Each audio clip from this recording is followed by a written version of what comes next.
Hi, my name is Katie Glendinning and I'm a partner in the employment team here at Clarkslegal. This is the 10th and final podcast in Clarkslegal's TUPE podcast series and focuses especially on commercial contracts in a service provision change context. Let's start with a reminder of the types of service provision change. You'll recall from earlier podcasts that there are 3 types of service provision change, or SPC, under TUPE. 1. Outsourcing. This is known as a first-generation outsourcing and is where the client decides to outsource work for the first time to a contractor. 2. A change of contractor. This is known as a second-generation outsourcing and is when the client decides to change its contractor. And 3. Insourcing. This is when the client decides to bring services back in-house. Let's move on to consider the types of contracts that may exist in these 3 scenarios. In a first-generation outsourcing, the client decides to outsource work to a contractor. We'll call them Contractor 1. The client will typically enter into an outsourcing contract with Contractor 1 for the provision of the services.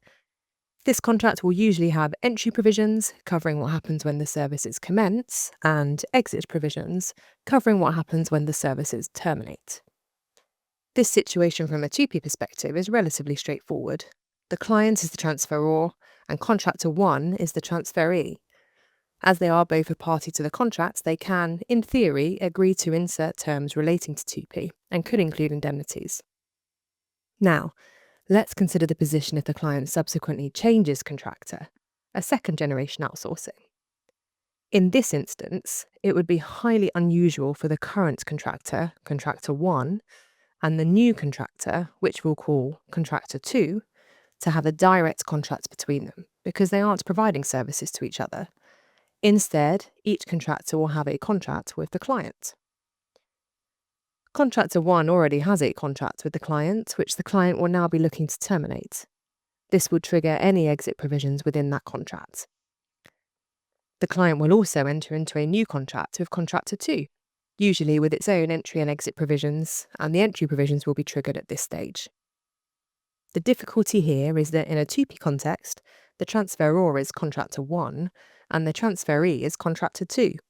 They have no direct contract with each other, and so they won't have agreed anything contractual with each other relating to TUPE. However, they may both have contractually agreed something in their contracts to the client. Finally, what if the client decides to bring the services previously outsourced back in-house? Typically here, it would just terminate its arrangement with Contractor 2. It would not enter into a new contract with anyone, and the exit provisions of the contract with Contractor 2 would come into play. Contractor 2 is the transferor, and the client is the transferee, and so like in the outsourcing we saw initially, they're both parties to the contract and may have agreed to clauses on TUPE. Whichever situation you're in, it's important to remember to check the commercial contract to see if it does contain TUPE provisions. So let's move on to some common terms that might be included within these commercial contracts. TUPE applies as a matter of law, and parties cannot contract out of it. However, it is possible for parties to reach agreements on how they will handle this, which may alter the effects of TUPE in practice. For example, under TUPE, liability for the transferor's acts largely pass over to the transferee. This will be the case regardless of what the parties contract. However, the transferor may agree a term through which they commit contractually to reimburse the transferee for any losses they sustain as a result of the transferor's acts and omissions. Therefore, whilst the transferee will remain liable under TUPE, it will have a mechanism available to it to recover those financial losses. It's important to remember that parties will not always have equal strength in bargaining negotiations. Often, the client is in a stronger position and will seek to apply its standard terms. This is because of the freedom it usually has to withdraw and find another contractor, contrasted with the loss of work for the contractor if the deal falls through. This should not stop the transferee from properly considering those terms and the potential implications of accepting them. Also, the grass is not always greener for clients who seek alternative contractors, as they may have invested a lot of time and money getting to the negotiating table, and issues raised by one contractor may well be raised by others if they do try to decide to move on. Let's look at some of the common types of clauses that you might expect to see or want to request depending on which party you are in a commercial contract relating to TUPE. Information. TUPE requires the transferor to give the transferee certain information about transferring employees, known as ELI data. This information is limited and is rarely sufficient to be able to conduct due diligence and assess risks and liabilities. Therefore, it is common for a transferee to seek more information. The contract with the client may therefore state that more information will be provided to the transferee and set out what this information should consist of, and even specify timeframes for the provision of that information. In a first-generation outsourcing or insourcing, the position is simple, as the contract is with the parties involved and can include these provisions. In a second-generation outsourcing, the client will usually be asked to ensure that the current provider provides this information to any new provider. If it agrees to this, the client will want to make sure it has something in its contract with the current provider to obligate them to provide this. Warranties. It is common to seek warranties from other parties to the agreement. A warranty is a statement about a particular state of affairs. A breach of warranty can give rise to a claim for damages if it's caused quantifiable loss. A party seeking damages for a breach of warranty will also be under an obligation to mitigate their losses. For example, parties may want a warranty that the information provided to them is accurate and up to date. They may also decide how to split responsibility for pay and benefits where the transfer date occurs in the middle of the month, for example, but sums are not paid until the end of the month. This may be coupled with a warranty to ensure the parties abide by this. Indemnities for actions. The parties will usually be keen only to accept liability over things they have done and have control over.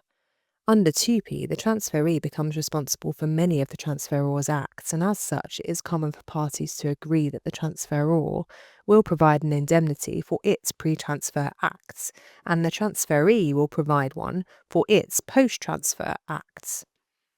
An indemnity is a promise to reimburse a party, pound for a particular type of liability should it arise.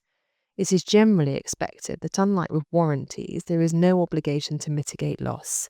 Indemnities are therefore viewed as being more protective than warranties. Also, under TUPE, liability for failure to inform and consult is joint and several, and so the parties often seek to agree that they shall indemnify the other for any award ordered in this regard to the extent that it relates to their actions.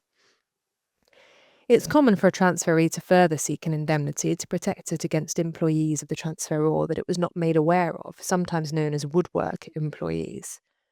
Where warranties and indemnities are not provided, there may be an alternative method to achieve the same aim, such as agreement on a pricing change mechanism should issues arise that weren't originally contemplated.